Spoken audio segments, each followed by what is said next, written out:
Ante. Puede leerlo, hermano Ramiro. Porque a los pobres siempre 12:8. Léalo, hermano Gilmar, por favor. Es 11. 12:8, ¿no es? Espera, no, Juan, yo soy la luz, ¿cierto? Sí. 8:12, perdón, Juan 8:12. Juan 8:12. Discúlpeme, hermano Ramiro, que ahí le doy el... Ahora sí, Juan 8:12. Es que con todos estos equipos acá se me desconectan unos. Discúlpenme, hermanos. Ok, puede leerlo. otra vez Jesús les habló diciendo: yo soy la luz del mundo, el que me sigue no andará en tinieblas, sino que tendrá la luz de la vida. ¿Sí ve la expresión de Cristo? ¿Que tendrá la luz de qué? De la vida. Ese es el orden.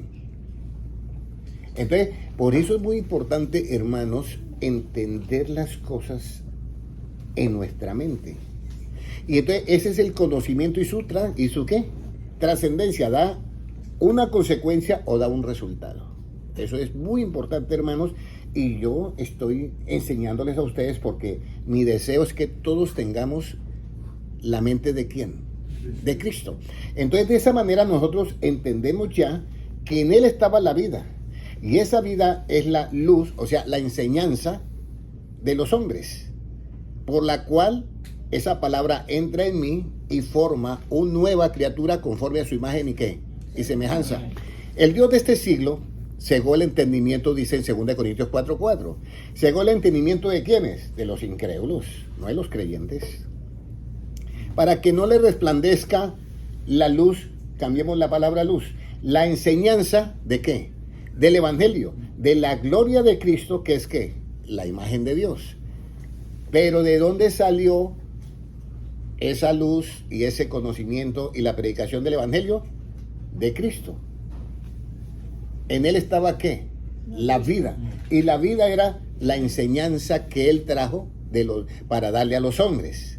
Por eso dice, en Él estaba la vida y la vida era la luz. Y luego en Juan 8:12 dice, yo soy la luz del mundo. Él es la luz del mundo. Pero cuando Él dice, yo soy la luz del mundo, ya está manifestado en ¿qué? En carne. Y entonces dice, el que me sigue no va a andar en tinieblas, sino que tendrá, y entonces él dice, la luz de ¿qué? De la vida. Porque en el principio era el verbo era con Dios y el verbo era Dios, y este era en el principio con Dios, y en Él estaba la vida, y la vida era ¿qué? La luz de los hombres. Se manifiesta en carne, y de una vez dice, yo soy la luz, yo soy la enseñanza, yo soy esa imagen que Dios dijo en Génesis, te voy a hacer conforme a la imagen y semejanza. Ahora entramos ya en la enseñanza bíblica, y vamos a ir directamente al libro de Oseas, capítulo 4 y versículo 6.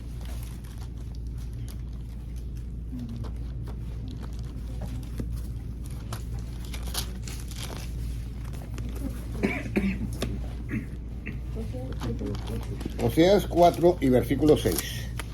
Bueno, entonces vamos aquí, hermanos, a que me lean ese versículo, por favor, hermano Gilbert, si lo tiene. Mi pueblo fue destruido porque le faltó conocimiento. Por cuanto desechaste el conocimiento, yo te echaré del sacerdocio, y porque olvidaste la ley de tu Dios, también yo me olvidaré de tus hijos. Aquí hay un asunto del conocimiento y su trascendencia que da una consecuencia cuando no se practica ese conocimiento. O sea, cuando se tiene el conocimiento, hermano Noé, cuando se tiene el conocimiento, ¿cuándo falta el conocimiento? Cuando yo, teniendo el conocimiento, no lo pongo en práctica. Ahí es lo que me falta a mí. Entonces, cuando yo pongo en práctica el conocimiento, Dios dice en el Antiguo Testamento, dice, si a usted le falta conocimiento, yo te echo del sacerdocio arónico. Y en el Nuevo Testamento es lo mismo, pero ya en lo absoluto. En aquel día me dirán, Señor, Señor, en tu nombre hicimos milagros, sanidades y ¿qué? Y echamos fuera demonios. Y Cristo dice, yo no los conozco, apartados de mí, hacedores de ¿qué? De maldad. Tenían conocimiento, pero no los puso ¿qué? Porque eran hacedores de ¿qué? De maldad. La práctica del evangelio es hacedor del bien. Entonces, aquí es donde yo quiero que ustedes se den cuenta. Una de las cosas es colocar primero el conocimiento en su trascendencia, colocarlo en el orden que Cristo lo predicó a nosotros. Si Él es la vida y la vida era la luz de los hombres, yo tengo que decir es la luz de la vida. Aquí es donde nosotros tenemos que tener un cuidado, porque por eso dice Jesucristo. Dice Él, bástale al discípulo ser como ¿quién? Como su maestro. Alguien oí decir, no, es que la palabra más exacta de ese es, al discípulo ser como mi maestro sería epígono. Bástale al discípulo ser un epígono. Pero epígono es en lo relativo. ¿Ya? Epígono es en lo relativo. En lo absoluto no se puede ser epígono. Epígono es ser como el maestro. Pero esa palabra epígono es en lo relativo. Porque yo en lo absoluto, yo soy como el maestro en su imagen y semejanza. Pero él es él sigue diciendo ¿qué? La cabeza y yo soy el cuerpo, que soy la iglesia. Ustedes son el cuerpo de Cristo, pero él sigue siendo la cabeza. Entonces, en lo relativo, sí el alumno puede ser igual que el maestro, o hay alumnos que han superado a los maestros. Eso es diferente. Entonces, aquí es donde nosotros tenemos que tener en cuenta mucho el conocimiento y su trascendencia. La trascendencia es muy importante en todo, porque la trascendencia da como resultado las consecuencias o produce los buenos resultados positivos. Entonces aquí tenemos, cuando falta conocimiento, ¿qué consecuencias trae estas situaciones?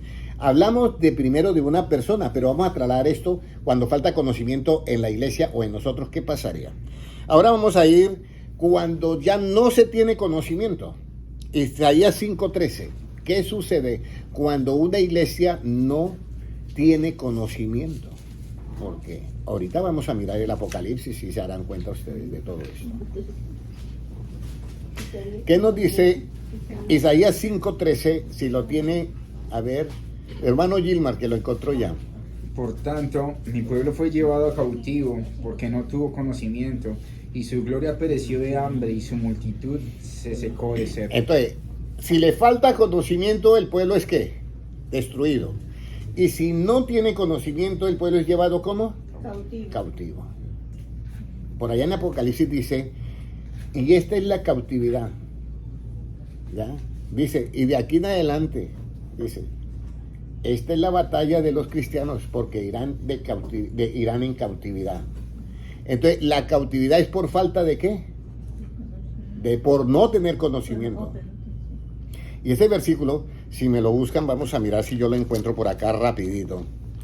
De que habla, busquen la palabra cautividad y en Apocalipsis. Cautividad y en Apocalipsis. Si el hermano lo tiene. Hermano Tulio Álvarez me dice Juan 1:9. Vamos a mirar Juan 1:9 a ver cómo nos va. Juan 1:9. Dice, aquella luz verdadera que alumbra a todo hombre venía a este mundo. ¿A través de qué, hermano Tulio? A través de la enseñanza. Y la enseñanza salía de los labios ¿de quién? De Jesús, en quien estaba ¿qué? La vida. Por eso la vida era la luz de los hombres. Entonces, ahora, en Apocalipsis se habla de que aquí está la paciencia del que va en cautividad, va en cautividad. Vamos a mirar ese versículo, pero antes yo quiero que pasemos todo esto ahora a las iglesias de hoy en día. No como en una forma de juzgar, sino de ¿qué? Enseñanza.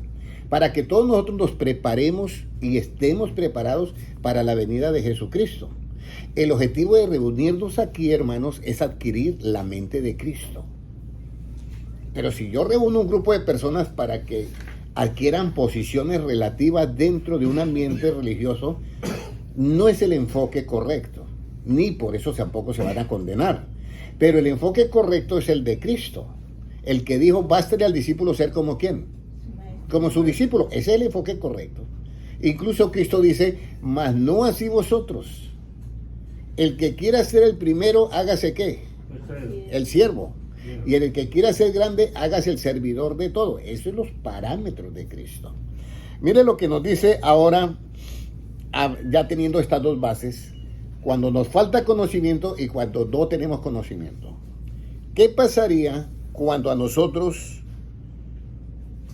nos falta conocimiento? ¿Qué le pasaría a una iglesia cuando le falta conocimiento? ¿Encontró el versículo de cautividad? No.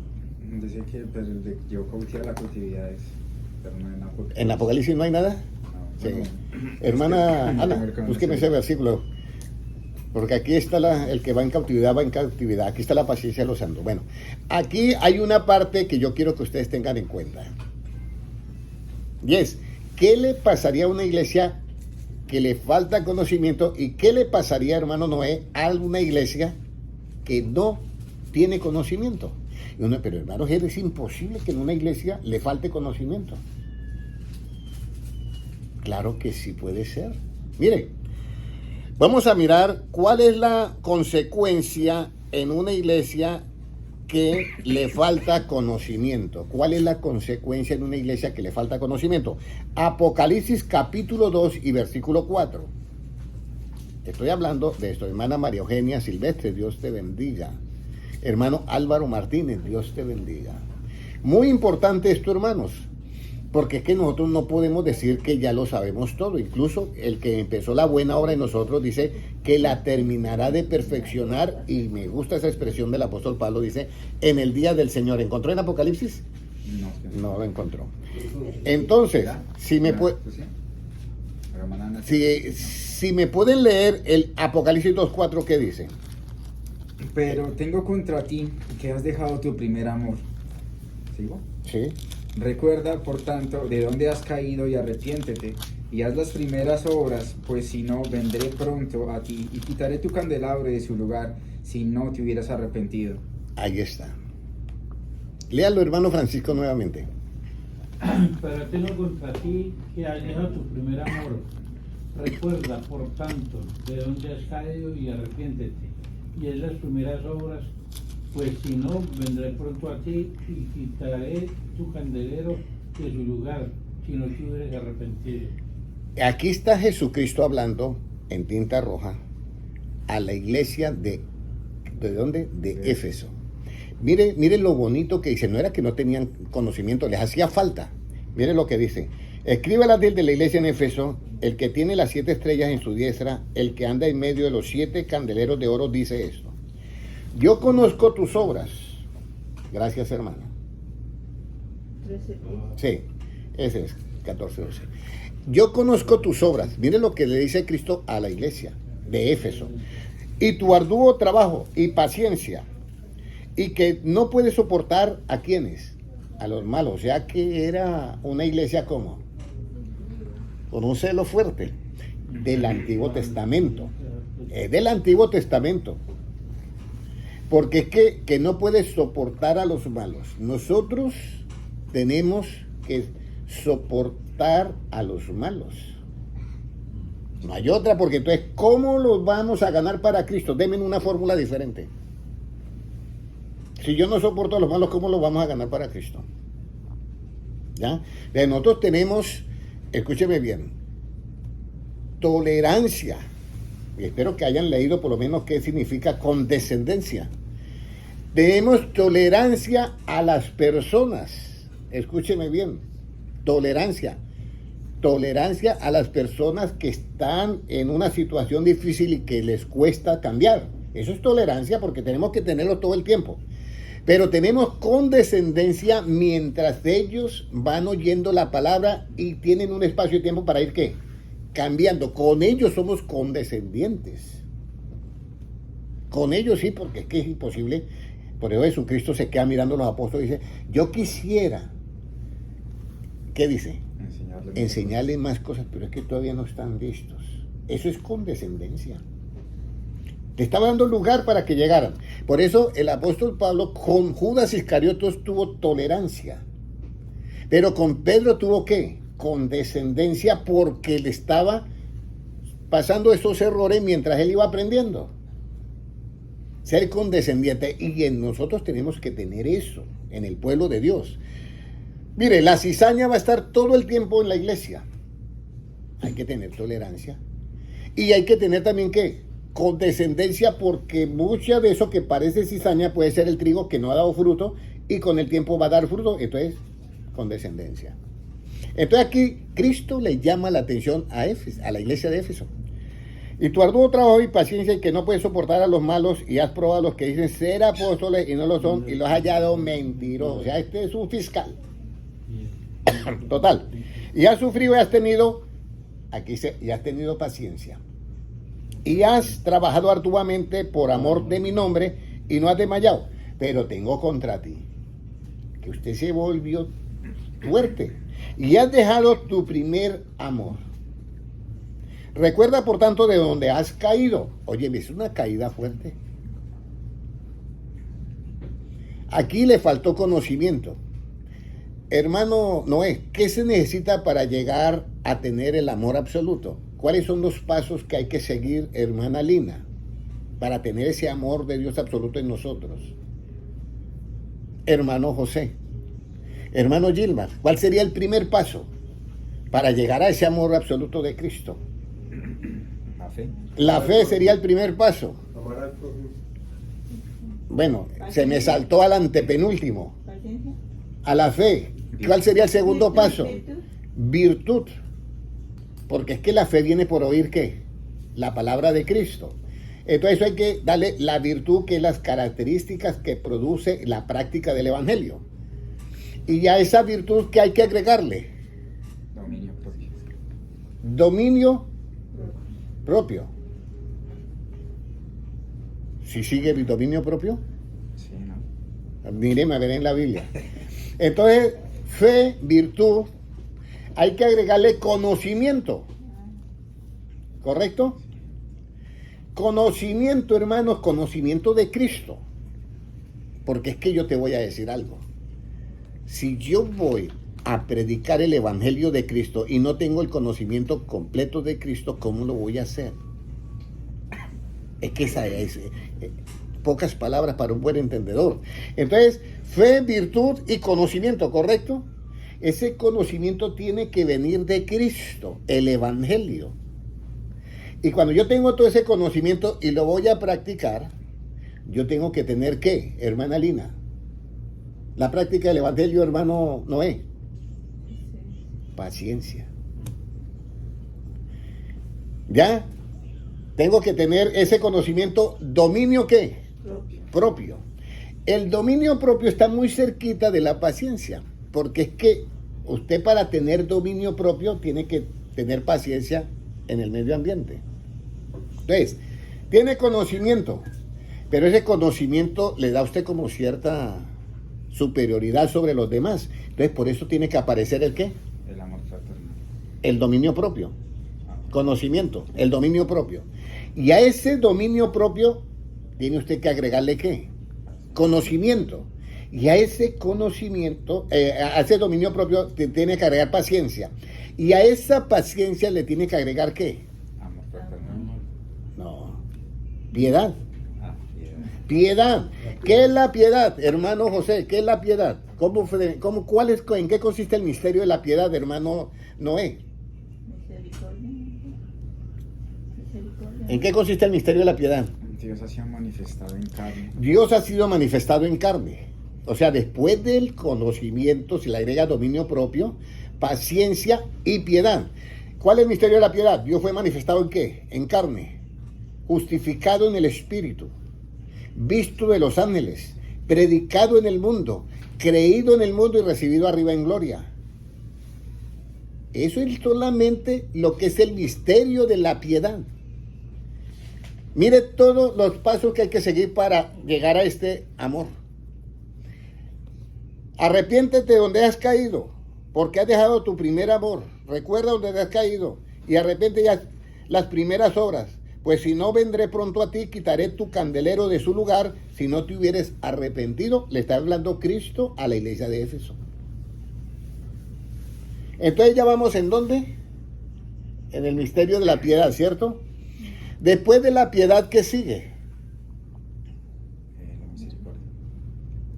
Hermana Ana, vamos a mirar entonces la cita bíblica porque no hay más que verla. Entonces vamos a... Fraternal, no, sí, amor fraternal. Ahí sí es amor fraternal. Vamos a ir a 1 de Timoteo, 2 de Timoteo 1:8 creo que es. Vamos a 2 de Pedro, perdón, 2 de Pedro. Vamos a mirar eso. 2 de Pedro, creo que es segunda de Pedro, no, primera de Pedro 1:5. Entonces, vamos en la piedad, que ya dije las 5 explicaciones, y hermano, ahora viene lo más importante, el afecto de hermanos. Usted sabe que el hermano puede ser lo que sea, hay que amarlo, y no deja de ser hermano, a nivel relativo. Nuestro hermano, ¿sí o no? El hermano se puede volver tremendo, lo que sea, pero es tu hermano porque es de sangre. Eso es en el relativo. En el absoluto tiene que haber el afecto fraternal. Entonces, este afecto fraternal, cuando usted tiene ya el afecto fraternal, o sea, el amor entre hermanos. Cuando yo hablo del amor entre hermanos, significa que yo soy condescendiente con mi hermano y entonces practico lo que es la restauración con mi hermano cuando falla. Vosotros que sois espirituales, cuando vean un hermano en alguna falta, restaurarle con espíritu de mansedumbre, tratándote como si fueras tú mismo, o sea, amará tu prójimo como a ti mismo, no sea que tú te halles en una situación similar o peor. Sobrellevar las cargas los unos a los otros y así cumplir ¿cuál ley? La ley de Cristo. Entonces, afecto fraternal. Y al afecto fraternal, ¿qué hay que agregarle, hermana Lina?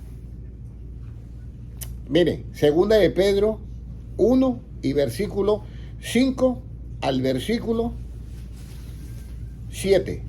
Y al afecto fraternal, amor.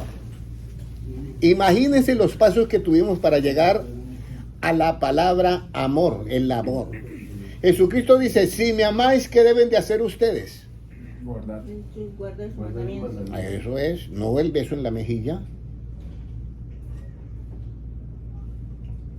Judas Iscariote aparentaba en lo relativo a amar a quién, a Jesús, y le dio un beso en la mejilla a Jesús. Y cualquiera que hubiera estado mirando, óyeme, él le tiene aprecio a su maestro, y lo estaban entregando. Entonces, esa acción era muy bonita entre Pedro, Juan y otros, ¿sí me entiende? Pero en Judas Iscariote era la traición. Cristo le dice, ¿a qué has venido? Amigo, ¿a qué has venido? Y luego, ¿con un beso me entregas? Aquí es donde yo quiero que nosotros entendamos esto. Entonces se miran el proceso de pasos que hay para llegar al amor. Entonces, por falta de conocimiento, esta iglesia de Éfeso dice, pero tengo contra ti que has dejado tu primer, ¿qué? Amor. O sea que le hace falta conocimiento. Le faltaba dominio propio.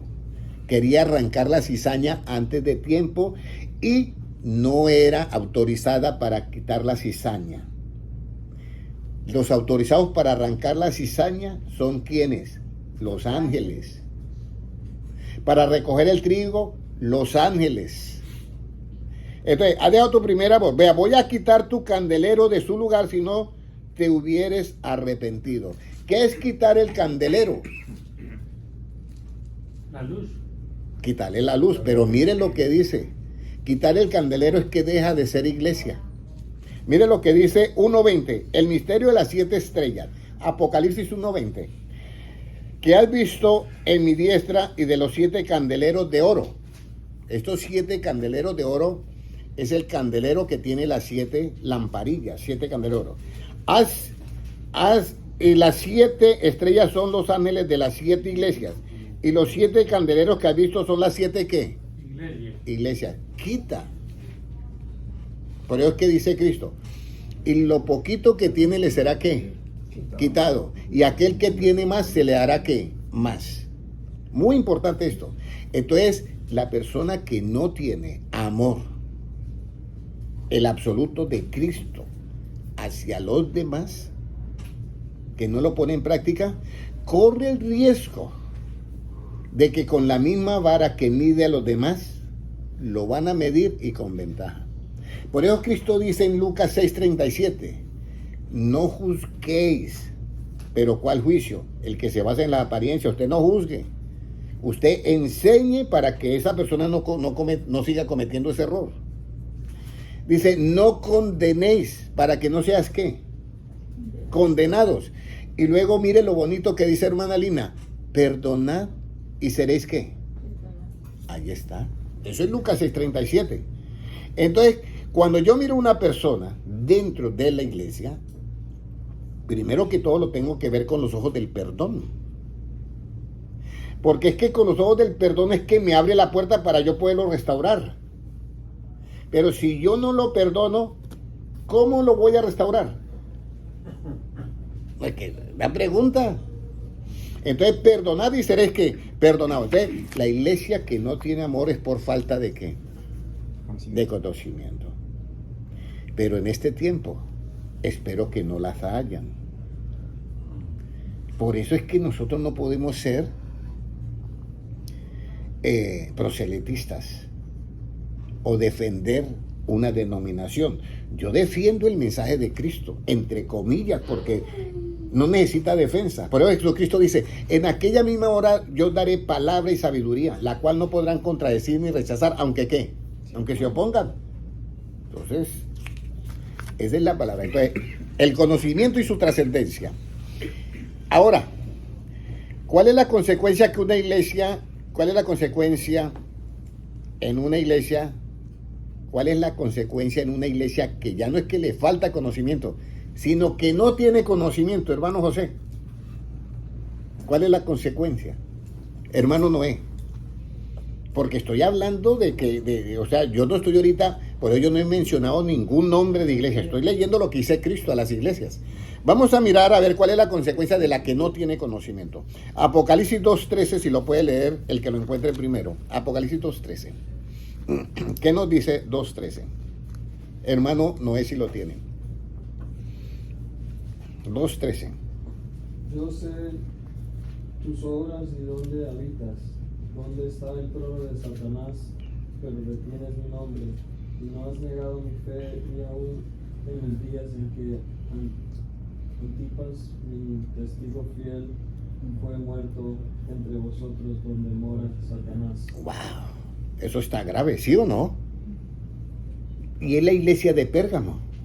Y dice así, el 2:12. Y escribe al ángel de la iglesia en Pérgamo, el que tiene la espada aguda de 2 filos, dice esto: yo conozco tus obras y donde moras, donde está el trono de Satanás, pero retiene mi nombre y no ha negado mi fe, ni aun en los días en que Antipas, mi testigo fiel, fue muerto entre vosotros, donde mora ¿quién? Satanás. ¿En una iglesia? Bueno, eso lo dice Cristo. Y mire lo que sigue diciendo: pero tengo unas pocas cosas contra ti, que tienes ahí a los que retienen la doctrina de Balaán, que enseña a Balaam a poner tropiezo ante los hijos de Israel, a comer cosas sacrificadas a los ídolos y a comer fornicación. Y también tiene a los que retienen la doctrina de los nicolaitas, la que yo aborrezco. Por tanto, ahí viene ¿qué? La condescendencia. Arrepiéntate. ¿De dónde qué? Por tanto, arrepiéntate. Pues si no, vendré a ti pronto y pelearé contra ellos con la espada de mi boca. El que tiene oídos, oiga lo que el Espíritu dice que a las iglesias.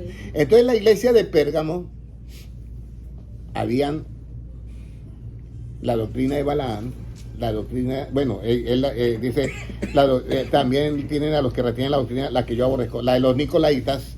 Pero lo más que a mí me llama la atención es que estaba el trono de ¿quién? Satanás. Y luego dice que habían matado a alguien entre ellos mismos, donde mora ¿quién? Satanás. Por falta de conocimiento. Por eso es que dice, vendré a vosotros y voy a pelear con la espada de mi boca. Una iglesia que no tiene conocimiento, la de Pérgamo. Por eso es bonito enseñar, ¿sí? Pero si yo ahorita estuviera mencionando aquí una iglesia, estaría cometiendo que juzgando. Pero cuando yo enseño como enseña Cristo, estoy enseñando. ¿Comprende? Y la gente hace sus análisis. Y la palabra de Dios no vuelve ¿qué? Así. Sino que hará la obra que se mandó a hacer. Entonces, ¿cuándo una iglesia tiene el trono de Satanás? Porque no tiene conocimiento. Satanás no tiene poder, no tiene trono. Pero ¿cuándo se le da el trono? Cuando se le da poder a Satanás. Cuando un hijo de Dios dice, es que Satanás tiene poder. No. Jesucristo subió por encima de todos los cielos. Eso dice la Biblia en Efesios. Y despojó principales, potestades, todo. Y mismo Jesucristo dice, yo veía a Satanás caer del cielo como qué. Como rayo. Despojó todo. Despojar significa quitar el poder. Y el versículo que leía el hermano, Mateo 28, 18. Y les dijo, toda potestad me he dado ¿en dónde? Si hubiera dicho solamente en el cielo, entonces él sí tenía poder aquí en la tierra. Pero en el cielo y en la tierra. Entonces, por no tener conocimiento, le dan el trono en esa iglesia. ¿Es que Satanás tiene poder? No. ¿Tenemos una guerra? Sí, hermanos, tenemos una guerra contra principados de tinieblas, potestades de tinieblas, huestes espirituales de maldad y gobernadores de tinieblas. Pero Dios nos ha dado a nosotros, ¿qué? La armadura de Dios. ¿Cómo es la guerra? No lanza dardos, pero el escudo de la fe apaga ¿cuántos dardos? Todo. Hermano Noé, ¿cuántos dardos apaga el escudo de la fe? Todos. Los dardos de fuego. Todos. La guerra sí existe, pero aunque no se ataque, no hay efecto porque nosotros no le hemos dado ¿qué? El trono a quién? A Satanás diciendo que él tiene poder. Ahí es. Pero si una iglesia dice, Satanás tiene poder, le está dando el trono. ¿Me comprenden? No que no tengamos guerra contra las tinieblas, claro que la hay, pero con la armadura nosotros estamos protegidos. Y ya estudiamos lo del escudo que es alrededor. Y puso su diestra sobre mí. Entonces acá es donde tenemos que tener cuidado. Pero luego dice, ¿dónde mora quién? Satanás. ¿Y por qué? Cuando llega la muerte. Donde estaba, miren lo que dice la Biblia, yo voy a leerlo. Ni aun en los días en que Antipas, mi testigo fiel, fue muerto ¿en quién? ¿Entre quién? Entre vosotros, iglesia de Pérgamo. Mi testigo fiel, lo mataron. Y luego dice, donde mora Satanás, porque Satanás ¿para qué ha venido? Matar, robar y destruir. Usted sabe que ha habido épocas en que hubo la Inquisición. Y Cristo dice, y muchos pensarán que están rindiendo culto a Dios cuando matare a alguno de vosotros. Imagínense. Eso lo dice Cristo. Entonces aquí es por no tener conocimiento. Ahora vamos a ir a otra parte. Vamos a ir a otra parte.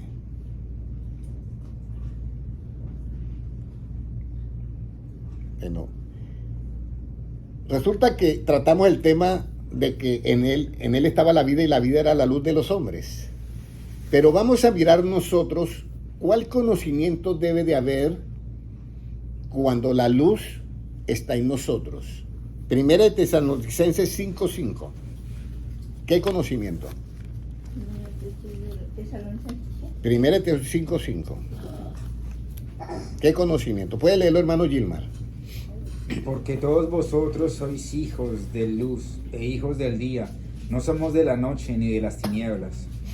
¿Para qué? Por tanto, no durmamos como los demás, sino velemos y seamos sobrios.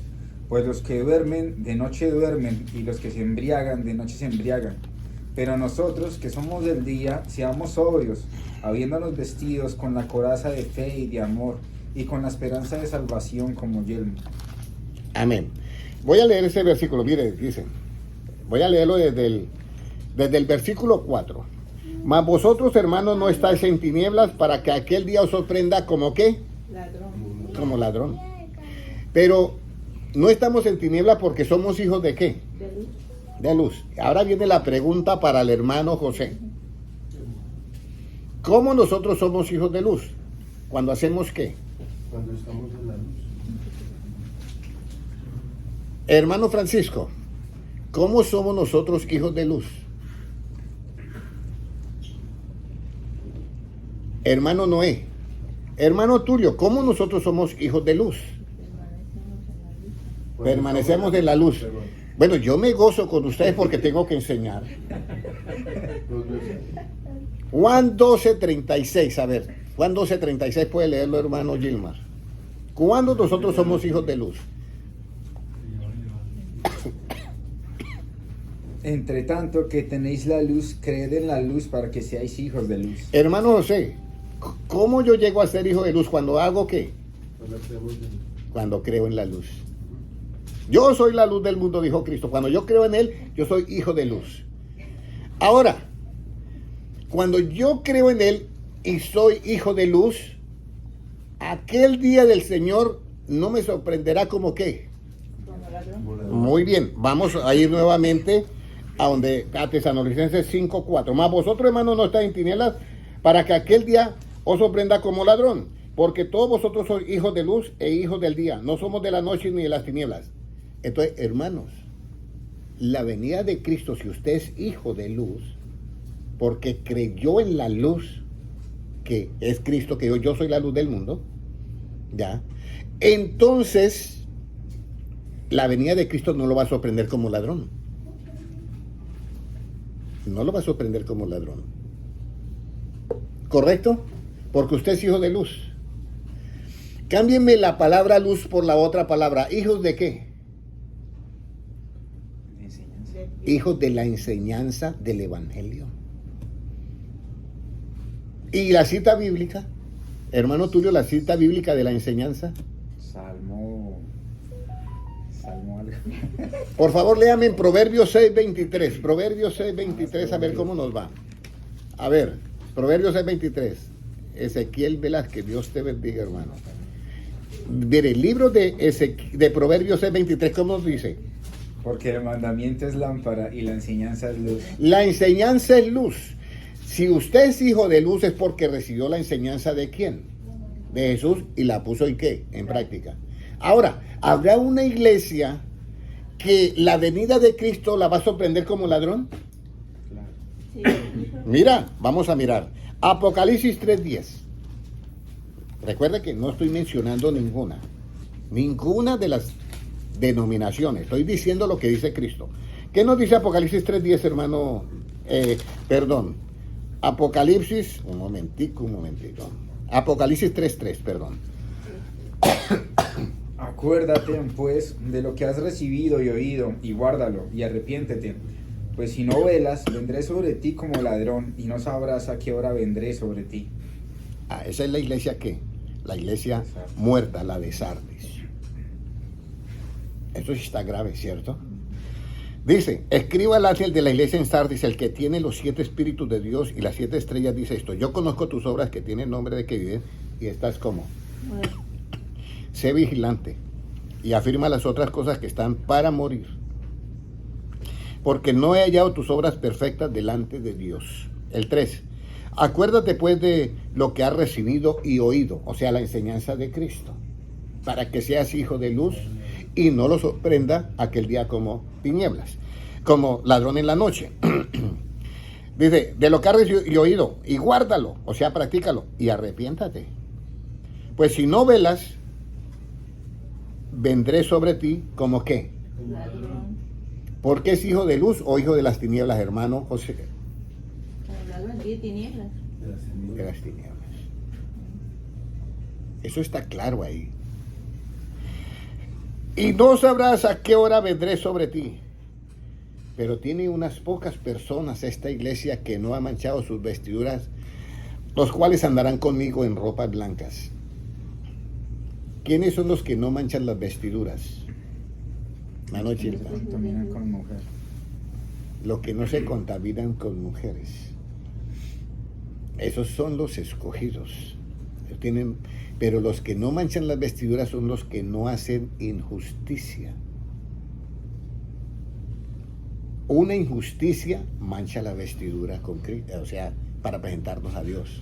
Por eso dice, y a ella se le ha concedido que se vista de qué? Lino fino, con 2 características: limpio, sin mancha, y fuera de eso, resplandeciente, que son las acciones injustas o justas. Justas de los santos. ¿Y cuál es esa acción justa? Porque no me avergüenzo del evangelio, que es poder de Dios, ¿sí? Para todo aquel que cree. Dice, y en el evangelio se revela la justicia, que es ¿por qué? Por fe. Y para fe, como está escrito, el justo por la fe vivirá. Entonces, la justicia del evangelio, cuando yo la practico, me da acciones ¿qué? Justas. Y cuando yo no practico la justicia del evangelio, me dan injusticia y son manchas en las vestiduras frente a Cristo. Esto es muy importante, hermanos, que lo entendamos. Patricia Rodríguez, Dios te bendiga.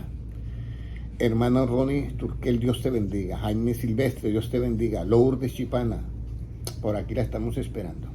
Dios te bendiga. Algo más. Hablamos aquí de lo que son las consecuencias. Ahora vamos a mirar los resultados del que practica ¿qué? El conocimiento. Toda esta es la trascendencia del conocimiento. Ahora, ¿cuál es el resultado de un pleno conocimiento? Que usted oyó el Evangelio y lo puso en práctica. ¿Cuál es el resultado? Apocalipsis 3:10. Es la iglesia de Filadelfia. ¿Qué dice? Por cuanto has guardado la palabra de mi paciencia, yo también te guardaré la hora de la prueba que ha de venir sobre el mundo entero, para probar a los que moran sobre la tierra. Mire lo que dice ahí. Amén. Por cuanto has guardado la palabra de mi paciencia, el Evangelio, yo te guardaré de la hora de prueba que ha de venir sobre ¿qué? Sobre el mundo entero. Y para probar a los que moran en la tierra. He aquí yo vengo ¿qué? Pronto. Porque este es del hijo de luz. He aquí yo vengo pronto. No le dice, óyeme, haga esto, arrepiéntate. No le dice eso. Dice, he aquí yo vengo pronto. Retén lo que tienes para que ninguno tome ¿qué? Tu corona. Ese es el resultado de un pleno conocimiento. Hijos de luz y que nadie tome ¿qué? Tu corona. Porque si usted tiene la misma mente de Cristo y está dentro de los escogidos, usted va a reinar con Cristo. Apocalipsis 1:5 dice, porque Cristo nos ha hecho reyes y ¿qué? Y sacerdotes. Ahora, ¿cuál es la palabra de la paciencia? Hermana Lina, ¿cuál es esa palabra de la paciencia? Efesios 1:13. Vamos a ver qué nos dice. ¿Cuál es la palabra de la paciencia? Habiendo oído una palabra semi-verdadera, habiendo oído una palabra semi-recta, habiendo oído una palabra semi-mentira, ¿o cuál? ¿Qué nos dice Efesios 1:13? En él también vosotros, habiendo oído la palabra de verdad, el evangelio de vuestra salvación, y habiendo creído en él, fuisteis sellados con el Espíritu Santo de la promesa. Ahí está, habiendo oído la palabra de verdad, el evangelio de vuestra salvación. Por eso hay que predicar el evangelio como es.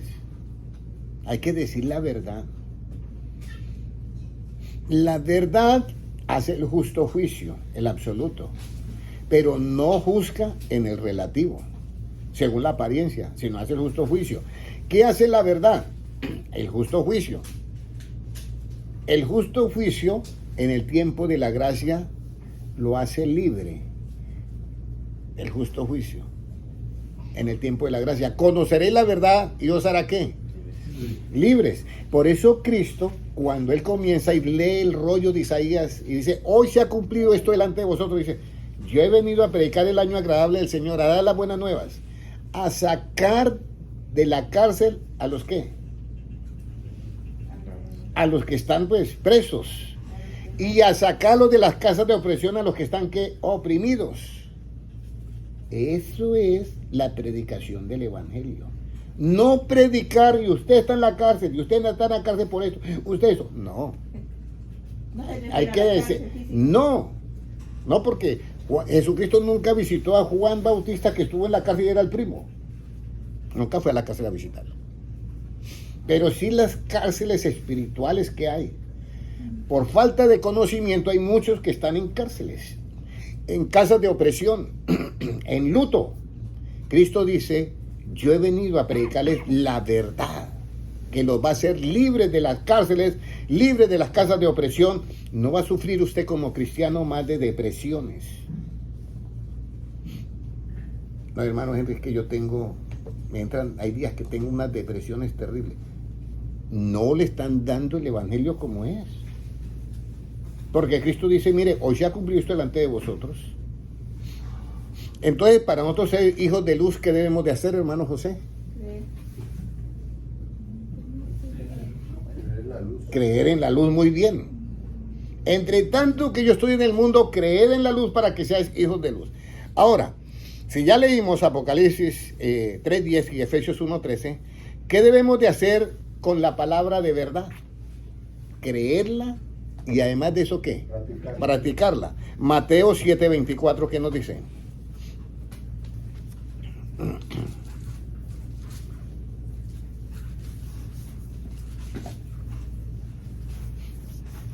Dios les bendiga a todos. Hermana Patricia Rodríguez, Dios le bendiga. Hermano Tulio Álvarez, Dios le bendiga. ¿Qué nos dice, hermano? Cualquiera, pues, que me oye estas palabras y las hace, le compararé a un hombre prudente que edificó su casa sobre la roca. Amén. ¿Que edificó su casa sobre qué? Sobre la roca. O sea, el que oye las palabras de Cristo y las practica, o las guarda, o las hace, le compara que edificó una casa ¿qué? Sobre la roca. Eso es lo que debemos de hacer con las palabras de verdad de Cristo.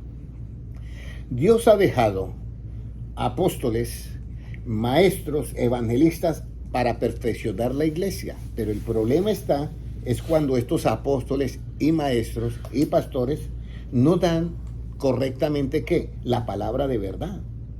Si la dan correctamente, edifican la iglesia. Y si no la dan, mire todos los problemas que tenemos con esas tres iglesias. Y no lo digo yo, lo dice Cristo. Ahora,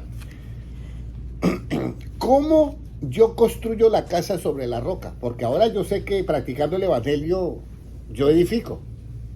Pero ¿cómo yo practico el evangelio en medio de este mundo? Porque es que el evangelio lo practican de muchas maneras hoy en día.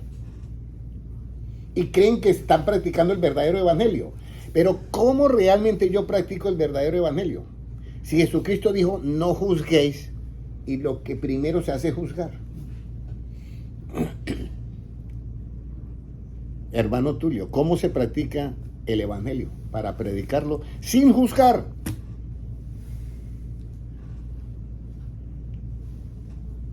Sin sacarle los errores a las personas, pero enseñándoles cómo él puede eliminar esos errores. ¿Sí me entiendes? Mire lo que dice la Biblia. ¿Cómo yo puedo predicar el evangelio y cómo yo edifico la casa sobre la roca? Porque si yo no lo hago así, no la estoy edificando sobre la roca. Zacarías 7:9, ¿qué dice? ¿Cómo debemos de juzgar de acuerdo al evangelio? Esto lo voy a explicar porque muchos se equivocan y confunden. Hermano, es que usted no debe de juzgar si no lo está practicando. No es así, no es así. Eso es en lo relativo. ¿Qué nos dice Zacarías 7:9, hermano Gilmar? Así habló Jehová de los ejércitos, diciendo: juzgad conforme a la verdad y hacer misericordia y piedad cada cual con su hermano. Cuando yo tengo el evangelio, que es la verdad de Cristo, la que hace libre al que está en la cárcel, al que saca de las casas de opresión, y predico el año agradable del Señor, entonces Cristo dice, hagan este juicio conforme a ¿cuál verdad? A la de Cristo. No conforme a la verdad relativa, subjetiva y objetiva, sino conforme a la verdad del evangelio hay que hacer el juicio. Porque en la otra no hay lo que dice ahí Zacarías 7:9. Hacer ¿qué? Misericordia y ¿qué? Y piedad cada cual con su hermano. Eso no existe en el Antiguo Testamento. En el Antiguo Testamento, ¿qué hicieron con Nadab y Abiú, que ofrecieron fuego extraño? Los mataron. Se abrió la tierra y se los tragó antes. Vivos descendieron al Seol, así dice. ¿Qué pasó con todo lo que era ojo por ojo y diente por diente? Pero cuando tenemos la verdad de Cristo, ¿cómo yo edifico mi casa sobre esa roca? Haciendo el juicio que es verdadero. El juicio que es conforme a la verdad de Cristo, que hay que hacerlo con misericordia y ¿qué? Y piedad, cada cual con su hermano. Reempláceme la palabra piedad por las 6 cosas, hermano José, hermano Gilmar, por las 6 cosas que tiene el misterio de la piedad. Reemplácemelo. Conforme a la verdad, haga misericordia y piedad. Piedad es un misterio. Segunda de Timoteo 3:16 está. O primera de Timoteo 3:16, ¿qué es? ¿Cómo dice? Manifestado en carne. Hay que hacer ese juicio conforme a la edad y hacer misericordia con el hermano y piedad. ¿Qué es la piedad? Que Dios fue manifestado en carne, Justificado en el Espíritu. que fue justificado en el Espíritu. Eso es piedad. ¿Qué más? Visto de los ángeles. Que fue visto de los ángeles, Predicado a los gentiles. predicado a los gentiles, creído en el mundo y recibido arriba en gloria. Hay que hacer la piedad conforme al estilo de Jesucristo. Por eso el rey David decía, ten piedad de mí, oh Dios. Y Dios tuvo piedad. Y Dios tuvo piedad también de la humanidad, que manifestándose en carne, siendo justificado en el Espíritu, siendo visto de los ángeles, predicado en el mundo. Todo eso fue piedad. ¿Por qué viene Cristo a predicarnos el Evangelio? Por piedad con nosotros. Hemos creído en Él. Eso es piedad de parte de Dios para nosotros. ¿Ya? Creído en el mundo y recibido ¿a dónde? Arriba en gloria. Ese es el juicio que tenemos que hacer conforme a la verdad. Zacarías 7:9. Y dice Jehová, este es el juicio que quiero que ustedes hagan. Un juicio conforme a la verdad. Hagan misericordia y piedad cada cual con su hermano. Ese juicio es el que debe de empezar primero. ¿Por dónde, hermano Gilmar? Por la casa de Dios. Por la casa de Dios. Pero antes de eso, vamos a leer cuando Cristo, ¿ya? Ese juicio, por eso en el Antiguo Testamento Dios, Él mismo, mandaba serpientes ardientes y murieron casi 15,000 hombres.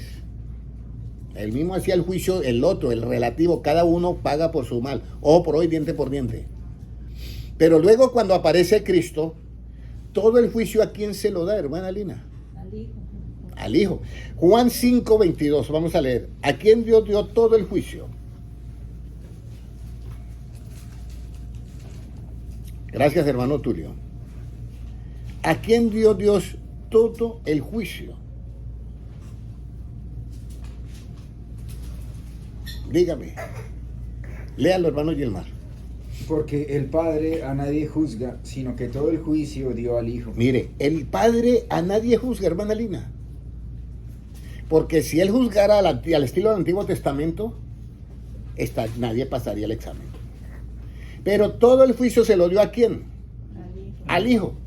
Pero aquí viene una parte muy importante del Hijo. El Hijo llega y viene a predicar el Evangelio porque es el juicio que debe empezar primero por la casa de Dios.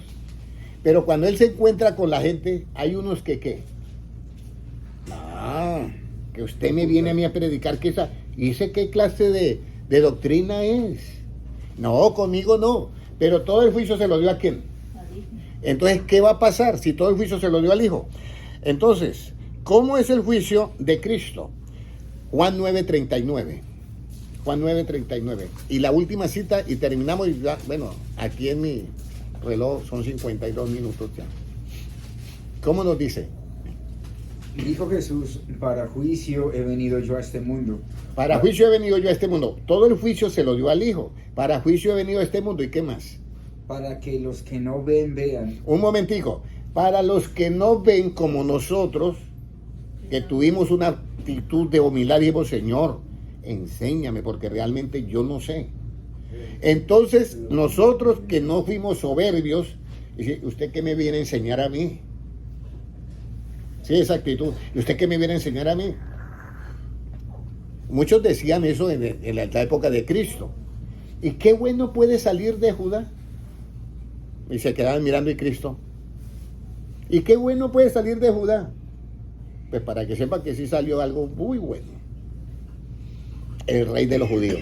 Entonces, para juicio he venido a este mundo, todo el juicio se lo dio al Hijo. Y para juicio he venido a este mundo. Para los que no ven, ¿qué dicen? Vean. Vean, esos somos nosotros. Nosotros nos bajamos y dijimos, Señor, enséñame a hacer tu voluntad. Para que veamos. ¿Qué más dice? Y los que ven sean cegados. Y los que dicen en sus puntos de vista, no. Señor, eso de que usted dice, que si alguien me quita a mí la túnica, la capa, yo le deje la túnica, eso no va conmigo. Eso que tú dices que yo tengo que perdonar al enemigo, eso no va conmigo.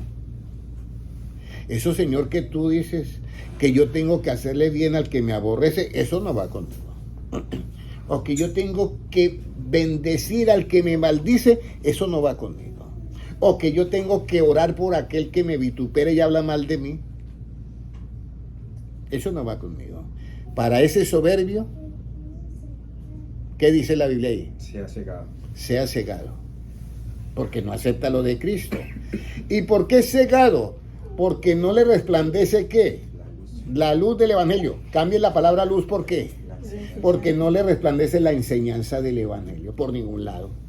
Entonces, todo el juicio se lo dio al Hijo. Y para juicio, dice Cristo, he venido. Para aquellos que dicen, nosotros no sabemos nada, enséñanos Cristo, esos van a ver y son salvos.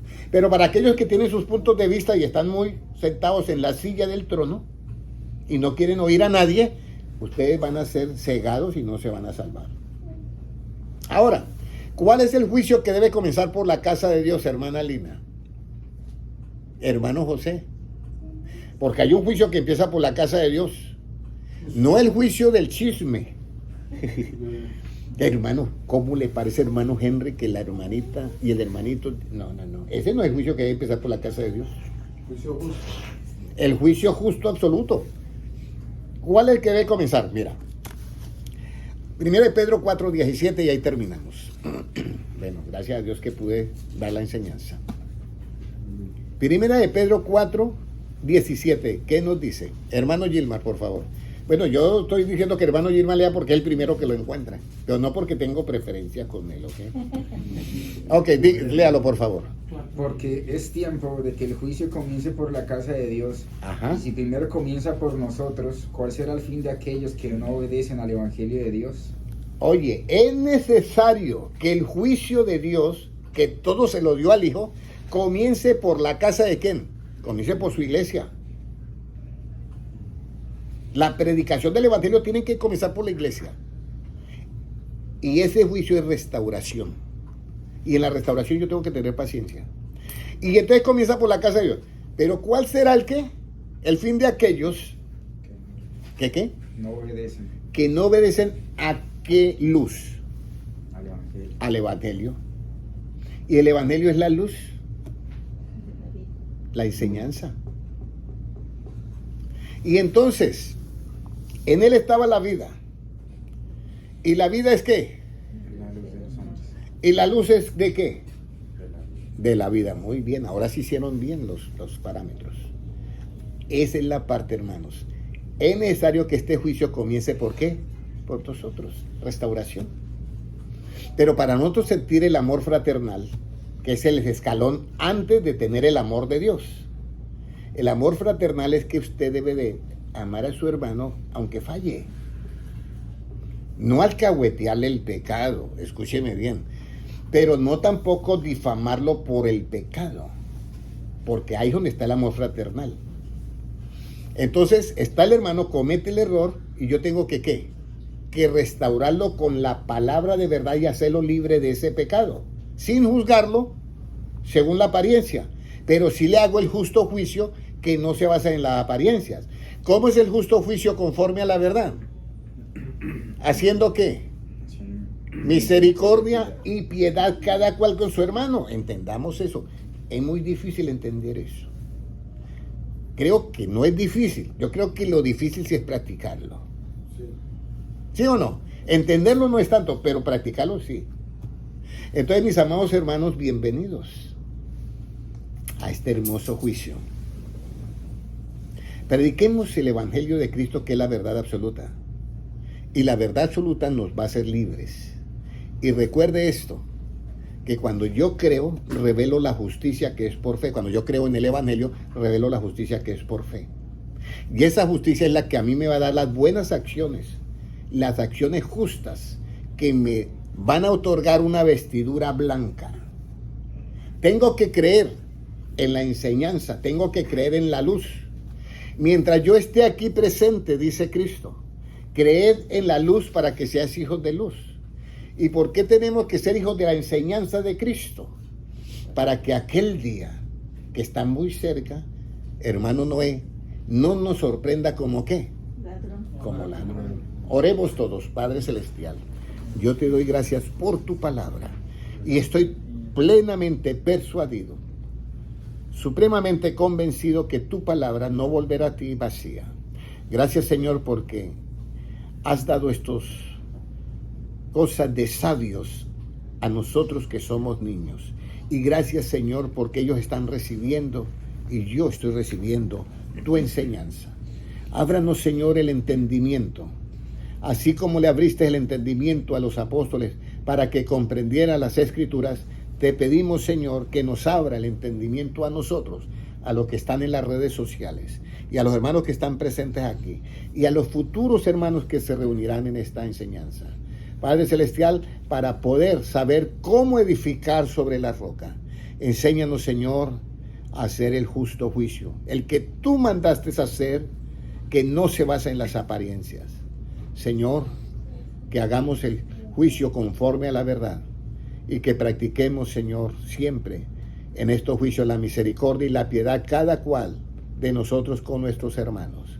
Gracias, Señor, porque tuyo es el reino, el poder y la gloria por los siglos de los siglos. Amén. Un abrazo a todos los hermanos. Dios les bendiga grandemente. Bendiciones. A los hermanos en YouTube, Dios les bendiga.